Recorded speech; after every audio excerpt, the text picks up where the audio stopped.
It's that time to check in with the president of the Manitoba Métis Federation, David Chartrand, and Holly. Holly, her mom Marcella, and Brandy are going to grace the stages of the AGA on Family Night, the Saturday night. So they were our special guests today on the show. Yeah, I've been listening all morning. Mm-hmm.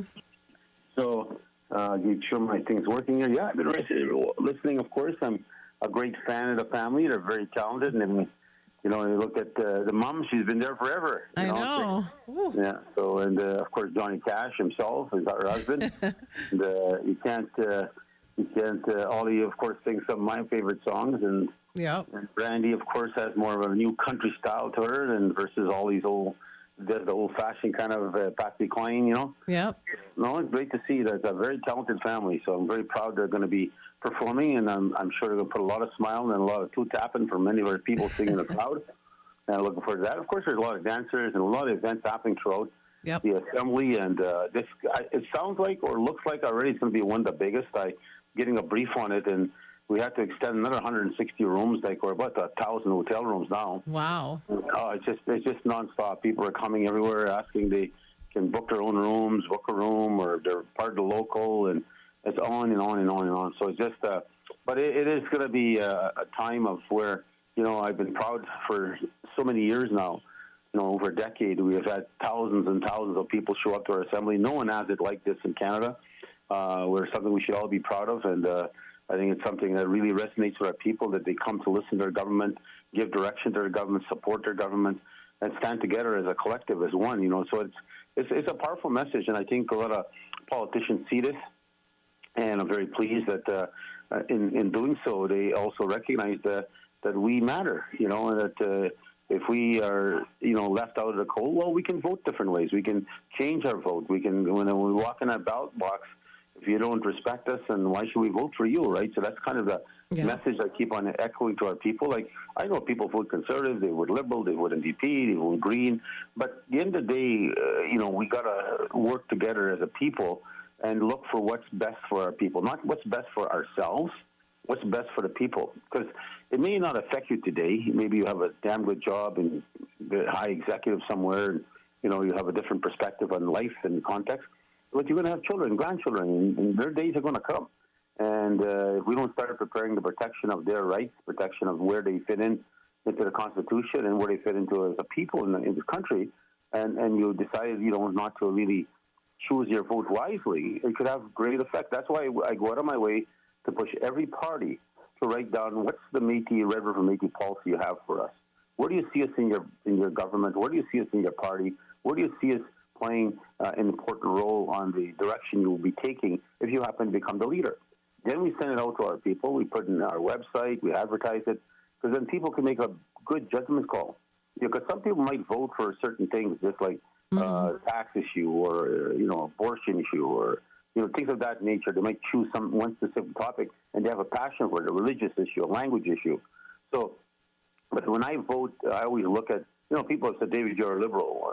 I've not voted liberal all my life. I vote for the party and the leader that's going to have great respect for my people, that's going to go and make sure my people's lives are going to be better, because they're going to get their taxes returned to them in the context of funding, to housing, to education, and so forth. Yesterday, in fact, I was at Mark's warehouse, and I was getting a birthday present for a couple of one of our staff and one of our Métis business leaders, and we're having a sort of little get together today. And so this guy comes to shake my hand. He said, "I'm Métis." He said, "I got my card not that long ago," and he said, "I'm very proud to have gotten, and our family hid our identity, and they didn't want to be proud to be who they were." And then, so after our mom passed, we started doing our own research, and we began to really see who we were and how we were connected to the Métis homeland.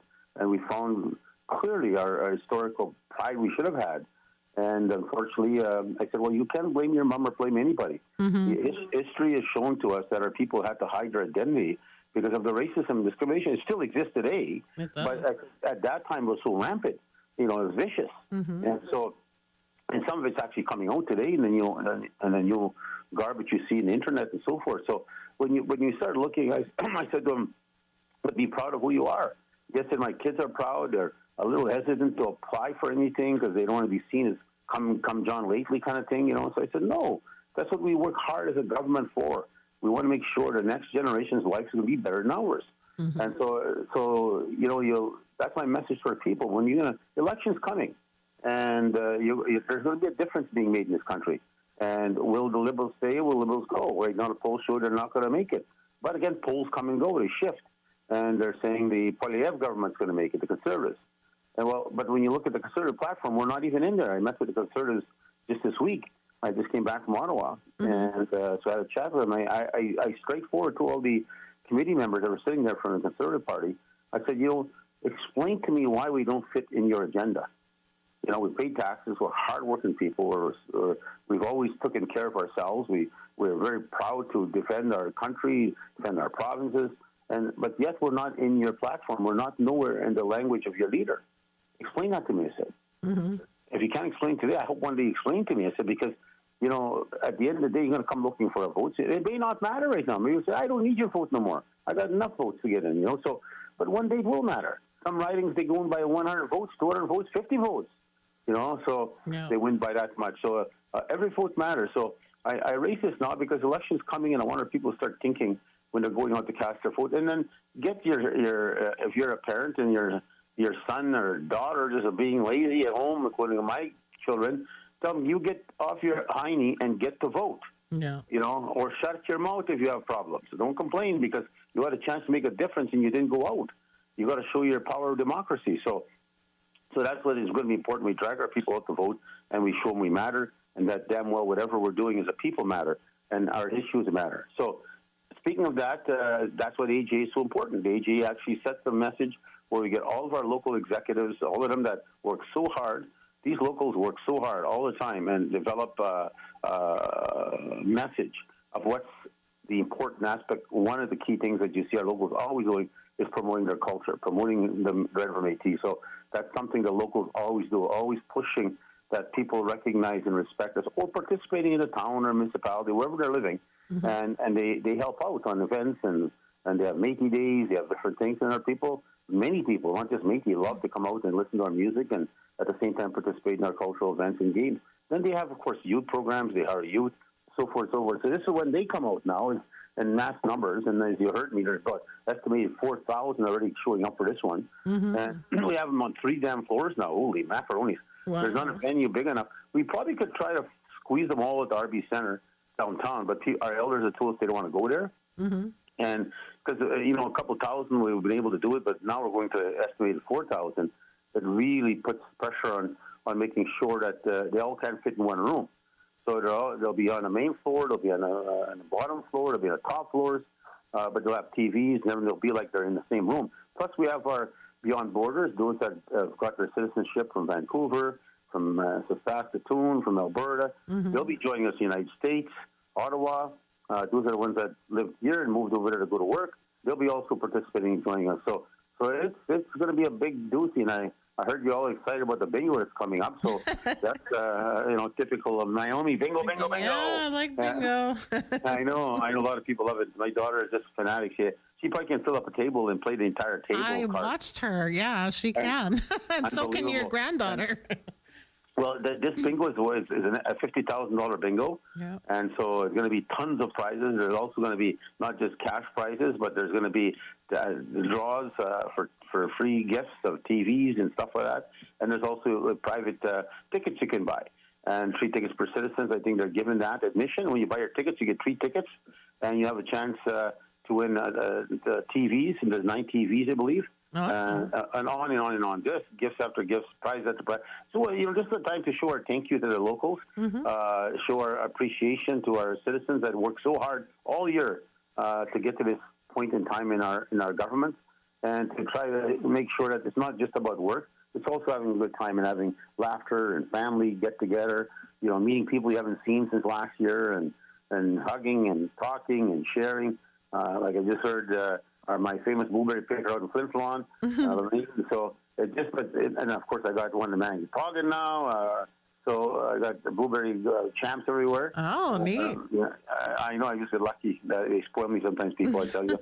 But there is definitely a lot going to be happening in the Assembly. I look forward to it. We will be talking about the treaty. The treaty is now concluded, all consultations.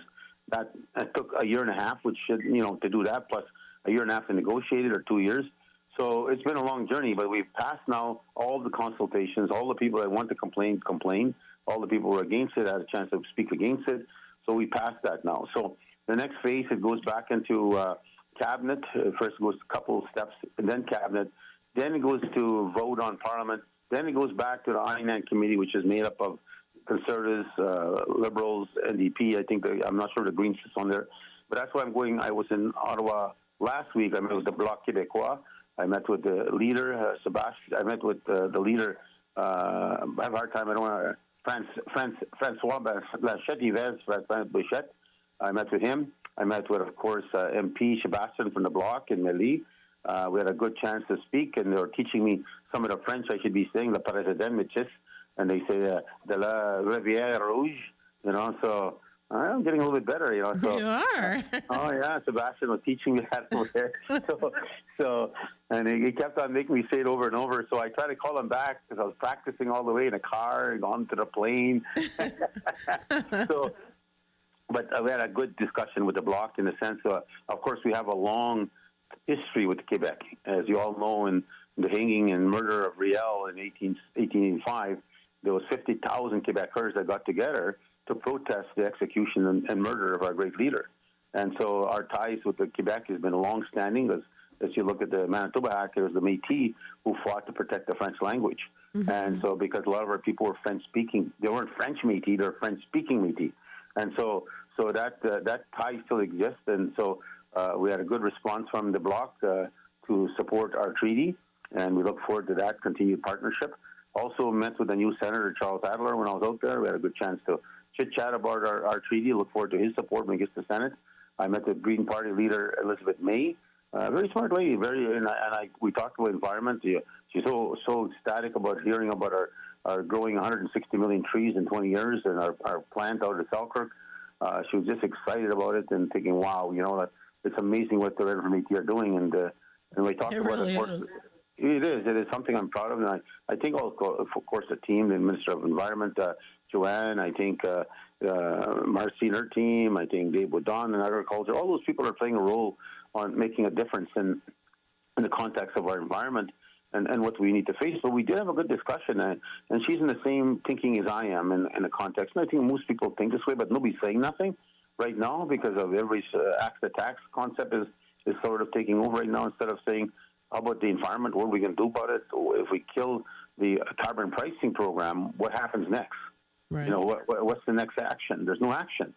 So if that doesn't exist, then there's no carbon reduction.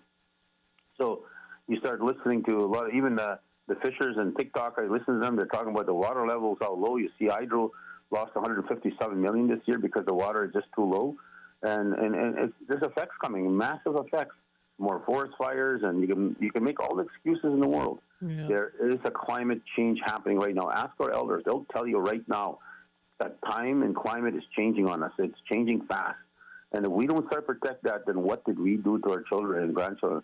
We left them out to be living one hell of a miserable or potential dangerous life towards the future. So we've got to get our act together in this country and in the world, and we need to take this on. So we had a good discussion, and I talked about where's the environmentalists now. They should be screaming to the skies, not forgetting that we need to have a plan. We need to have a plan in this country.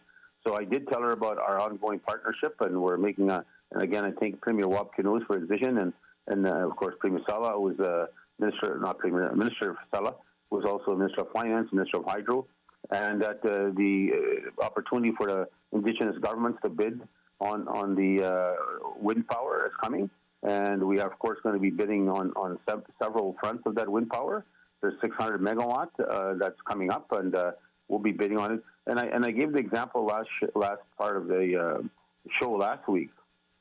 And when you talk like 200, 100 megawatts, 600 megawatts, when you go 200 megawatts, that's a lot of power. Mm-hmm. But to build those 200 megawatts, just to use that example, we'll probably go after 300, and the First Nation will get 300, and we'll try to figure out how we can raise money on that. But 200 megawatts, we did our homework on that. It's going to cost $500 million to build them. Wow. $500 million. So I've got a lot of raising of money to raise to get this investment in. But the future is going to be extremely beneficial to us if we negotiate the right pricing, and at the same time, the amount of jobs that will be created, the amount of ongoing jobs that will be created, and the amount of less damage to the environment, because they're not going to make no more dams. So we have a great opportunity ourselves in the First Nation to work on this, and definitely we will be. We're ready for this. I've been working on this for a couple of years now. I've been back and forth in Toronto and meeting with Mitsubishi and other companies and trying to get a good handle on our position. And so we're ready. Our team is ready. I've asked the government of Canada to assist in the economic investment of it, to not the money to build not the $500 million. I'm asking off the start, we're going to need the top science and research and people that have built these towers. Location is going to be a fundamental issue. Developing leases. There's so much work involved here. So I spoke to Danny Van Dale, the minister, and said, look, I'm sure the First Nation is going to do the same approach as I'm approaching you, to look at an investment off the start so we can hire the right people around us to make sure when we build these wind powers that it's done, that Indigenous people do own them.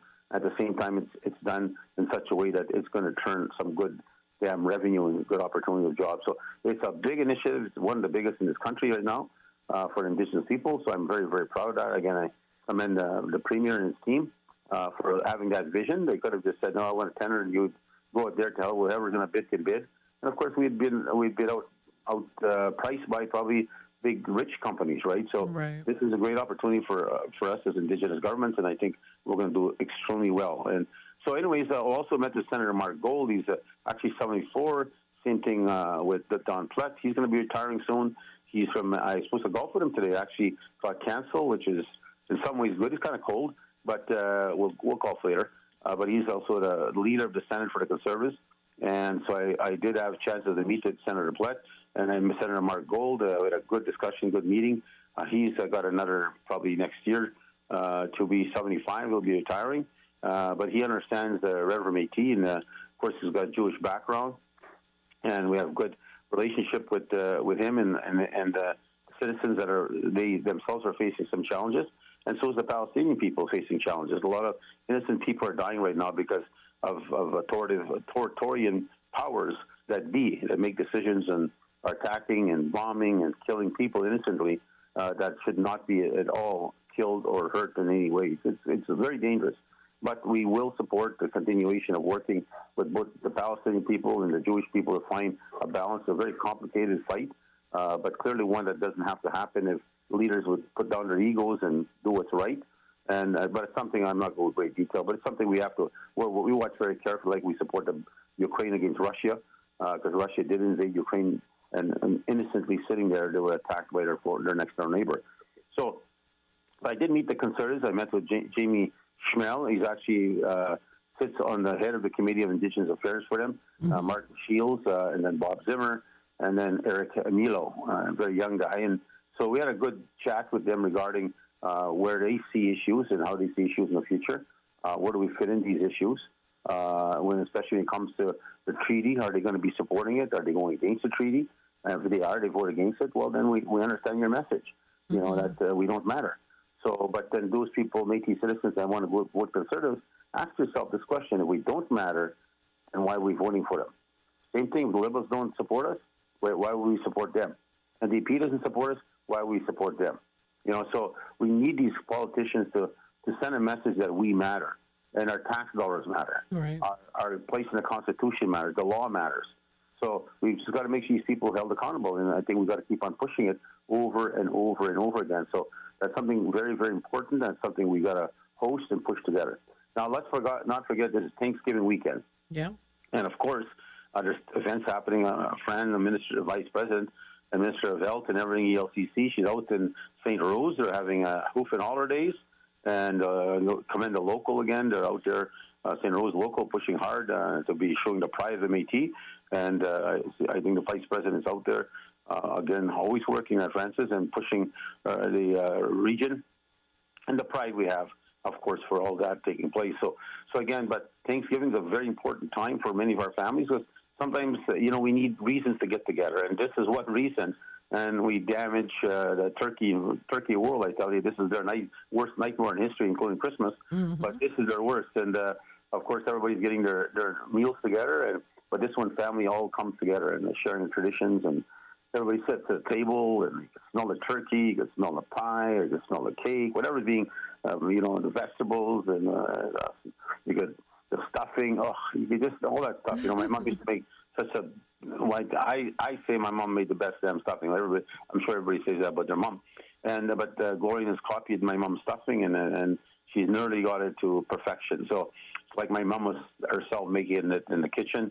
But I tell you, it's a time to remember. Mm-hmm. It's a time to share. It's like our harvesters out there, And I got some bragging news to give. Oh yeah. Yeah. There's people out there harvesting right now, getting some are hunting moose and deer and elk right now, of course, and taking it home, and they're going to have that instead of turkey. And I have, of course, my son-in-law. Yes, I almost said stepson. My son-in-law, he's a harvester, and he, of course, we have two grandsons. Mm-hmm. They don't hunt. I hope they're hearing me. They don't hunt, and they should be hunting. Mm-hmm. Keep our tradition alive as long as they follow the rules of the Métis. But my granddaughter hunts. Oh. And so she killed a deer, and I'm proud to say she killed a moose just a while ago. Good for her. Yeah. So I'm very, very proud of her. She said she couldn't hardly hold her breath after. She was just so excited. Yesterday she was leaving, and I was talking to her, and I said, "You know what, baby? When you see that moose," I said, "don't panic. You're going to see it. You're going to get nervous. Your heartbeat's going to pick up." I said, "You just gotta calm down." I said, "You take a deep breath. Mm-hmm. Hold that breath when you're going to press that trigger. Don't pull it. Press it." Mm-hmm. And I said, "If you pull it, you'll shift your gun. That scope has to only move a small fraction, and your bullet's going to go off." I said, "So make sure you take a deep breath, aim, and as soon as you aim, don't hold too long. Aim, and when you get your target, you press." Mm-hmm. And so she just phoned just about half an hour ago or 20 minutes ago, and she just killed a moose. Wow. And her dad and everybody, my daughter, are all excited, screaming, and so Gloria was just running around the house here going crazy, and it's such an exciting time to see. And then I was sharing that story with some other people a few minutes ago, and some were saying to my son-in-law and to my daughter, they're saying, "That's the best son you ever had." The other boys aren't hunting, my granddaughter's doing it. So, right? So, yeah. But she's so proud, and I can't wait. She's going to bring the moose nose. I want the tongue, the nose, the kidneys, and the heart, I told her. And I'm, of course, prepared that for the elders. And I love also eating the nose and the tongue. But I want to make sure I give it to the elders here. Mm-hmm. And it's something we like to eat all the time, and it's part of our tradition. So time of sharing. So that meat will be shared. Trust me, it's not going to be all going in my freezer, my son-in-law's freezer. It will be shared amongst family and friends and others that reach out and need a piece of meat. Some just want to taste it again. Have that good meal. Yeah. But it's the time of sharing, and I think this is what it's all about. Our culture is always reminisced on that right through existence. Our people have always come together, always shared our take of nature, helped each other, whether it's ducks or geese, or there's moose or deer or elk, and no different than anything else we do. We share, and we stand together as one, and we support each other. So I'm very, very proud of that. So I got some birthdays to do here. I better do them quickly so I don't forget them. I'm just going to say I am stopping by the way, for some moose, though. Just so you know. Yeah, so just call me. When she gets back, I think we'll be back tomorrow or the day after, and you definitely give us a ring, and Woo-hoo. I'll have a chunk waiting for you. Oh, so awesome. I don't like taking the butcher either. I like cutting it ourselves, Mm-hmm. A butcher, I don't like a steak from a moose, like cut as a steak. You'd like sirloin or ribeye, whatever you get from a butcher shop. Yeah. I don't like it. It's got to be thinly sliced, and that's how I like my meat. Anyways, birthdays. Okay. Happy birthday going to Jerry Beers, of course, Minister Mona's husband. Mm-hmm. Happy birthday is also going to Jason Simmons, his consultant in British Columbia. It's coming from everybody out here. Happy birthday, Jason. He works hard for us. Happy birthday to Elder Joanne Paget, Winnipeg region, celebrating her birthday October 17th. Happy 67th birthday to going to Mr. Judy Mayer. It's about time it's her birthday. Usually her entire family. Happy 58th birthday to Mr. David Baudon, who works hard in agriculture. Oh, happy birthday. He's minister. So I want to say happy birthday to him. Also want to do well wishes to Ed Sutton, local executive of the Prairie Buffalo. And we sent him, he said Riverview Health Center, in fact, dealing with health issues, and we sent our thoughts and prayers to him. and Andrew Carrier presented MMF Carnegie to it, sitting on my behalf. So again, get better ahead. I also want to say good wishes to my own son, who's in a hospital right now. Oh. He hurt his ribs some time ago, and in a quad accident, the quad tipped over. And I was warning him, this is not a toy. Yeah. And he was driving it in the rain and on a curve, he lost control and it rolled on him. He fractured 7 ribs and punctured his lung. Goodness. And then he was getting better, and then he gets out of there and he tries to go right back to work. Because you can't. You got to give time, but not him. He's got to be stubborn. Now the ribs probably did something to him again. They're going to operate on him now. So I'll go check him out in the hospital after today. I was just texting him this morning, make sure he's okay. And also I want to say a special thank you to Janine. I think I'll say, I don't know if I want to say it right, Voriat, a Portage local. I seen her at the Brandon Region Southwest Regional meeting on the weekend, and I tell you, she gave me such a beautiful gift of a pennant with a Métis infinity on it, and blue with the flowers, and Métis flowers. It is stunning. So I said, what a beautiful thing. I said, where'd you get it from? I would love to get one like that. He said, my brother makes them. And so I said, it is absolutely stunning. It's beautiful. And anyways, I said, well, when I come to Borge, I would like to see if I can see what he makes, and I'd love to buy something. Because I know my granddaughter, when she goes to Métis events, she likes to wear that stuff, right? So I was walking around, of course, doing my ongoing discussions with people and shaking hands. She came back to me, she took it off her neck, and she gave it to me. And I said, I can't accept it. This is a gift from your brother. She said, no, my brother will make me another one. And this is yours. And so I was touched by it, and I said, well, I'll tell you right now, that'll never be given away. It'll stay with us and stay in the family, and my granddaughter will have it, and you'll see her wearing it at events, whether it's the assembly and other places. She'll be wearing it proudly.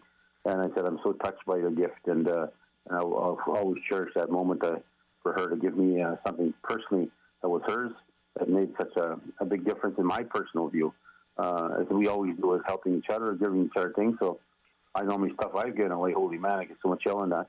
But I don't give gifts away. Gifts are special. And my mom taught me that. So if you give a gift, you cherish that. You don't give it away.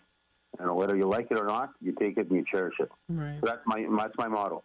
Anyway, so again, thank you very much. And I'll see everybody at the assembly coming up around the corner. Yeah. I want to thank again all those people that work so hard to get it done. I know they're working around the clock here. The door's still, of course, leading in our assembly. But it's really a pressing time for so many staff from all the regions.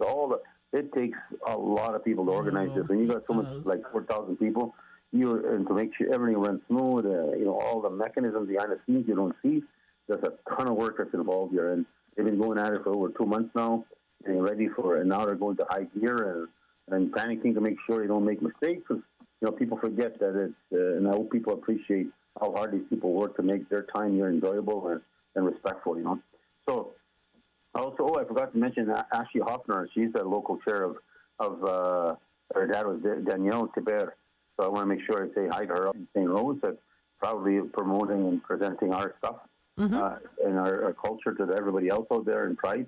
So again, with everybody else, you all at the assembly, take care and keep up the good work. And I will talk to you, probably Naomi, on the assembly. Okay, we'll talk to you soon. And you'll be hosting it there, am I correct? Yes. Okay, excellent. And Kat, thank you for your Métis hour work as usual. I think she's out traveling today. Yeah, she said, I'm going camping, so okay, good. You talk to the president. I said, okay. Okay, guys, you take care. Take care, everybody. Take care to all the listeners again. Thank you. All right, thanks, David. Bye-bye. Bye. Bye-bye.